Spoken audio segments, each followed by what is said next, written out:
Un jouet contre un bon repas. Sabine et son fils ne voulaient pas manquer cet appel à la solidarité. Chaque enfant a le droit d'avoir un Noël chaque année. Voilà, donc c'est un petit peu notre participation aujourd'hui. Peu à peu, la pile des cadeaux grossit et le restaurant éphémère se remplit. Car les donateurs vont pouvoir déguster un repas concocté par 4 grands chefs.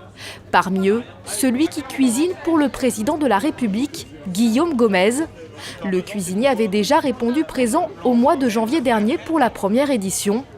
Le chef des cuisines du Palais de l'Élysée, meilleur ouvrier de France, met régulièrement sa notoriété au service de la solidarité. On a fait le Téléthon la semaine dernière, on a fait le site d'action avec l'opération Chef Solidaire il y a quelques mois. On fait l'opération Balle Blanche pour les jeunes qui vivent à l'hôpital. On essaye autant que faire se peut de répondre présent dès qu'on peut maintenant. On ne peut pas tout le temps, on a nos métiers, on a notre travail aussi, mais voilà, on essaye d'être assez fidèle dans nos opérations à partir du moment où ça se passe bien. Au menu, salade préparée par le service jeunesse de la ville, pâtes carbonara ou bolognaise cuisinées par les chefs et des choux à la sauce chocolat pour terminer. Un repas qui a régalé les papilles des donateurs. Excellent. Alors surtout fait par les jeunes, les chefs, l'équipe du service jeunesse, c'est excellent. C'est très bon, l'initiative est belle, voilà, ça fait plaisir. En plus d'être accueilli par des chefs cuisiniers renommés, c'est agréable.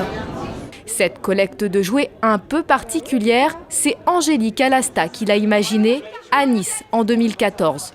Une initiative qui a séduit la ville de Garges-les-Gonesse, la seule pour l'instant à avoir reproduit l'opération. Je pense que ce qui est important surtout, c'est de replacer l'humain au centre de tout.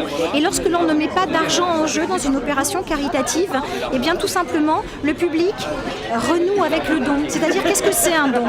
Il y a plusieurs façons de s'investir dans le caritatif. On peut faire un chèque et l'envoyer à une association que l'on soutient. Et c'est une façon de faire du caritatif. On peut être bénévole au sein de l'association, donner de son temps, donner de son savoir-faire. Mais au final, est-ce qu'on sait vraiment où va le don que l'on a fait, quel qu'il soit?